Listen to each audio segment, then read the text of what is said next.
అదృశ్యం బాలిక అదృశ్యమైన ఘటన కరణ్కోట్ పిఎస్ పరిధిలోని కరణ్కోట్ గ్రామంలో చోటు చేసుకుంది. స్థానిక బక్కలాలమ్మ మన్మరాలు స్వాతి 9 సంవత్సరాలు స్థానిక ప్రభుత్వ పాఠశాలలో 4వ తరగతి చదువుతుంది.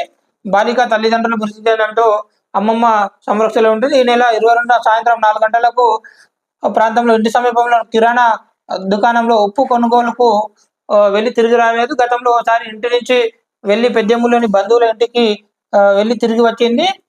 తిరిగి వస్తుందని భావించిన అమ్మమ్మ వేచి చూడగా రాలేదు. దీంతో ఆమె బంధువుల వద్ద ఆరా తీసిన ఆచూకీ లభించలేదు. దీంతో లాలమ్మ కరణ్కోట్ పిఎస్ లో ఫిర్యాదు చేస్తున్నటువంటి వార్తలు చూస్తున్నాం. అదేవిధంగా కరణ్కోట్ పిఎస్ కు సంబంధించిన ఎస్ఐ గారు కరణ్కోట్ బాలిక ఆచూకీ కోసం వివరాలు సేకరిస్తున్నటువంటి ఫోటోలు చూస్తున్నాం. బాలికకు సంబంధించి తకనీలు ముమ్మరం చేశారు. బాలిక కిడ్నాప్ వార్త అని ఆ నోట ఈ నోట రావడంతో గుర్తు తెలియని దుండగాలు బాలికను పల్సర్ బైక్ పై తీసుకొని వెళ్ళారని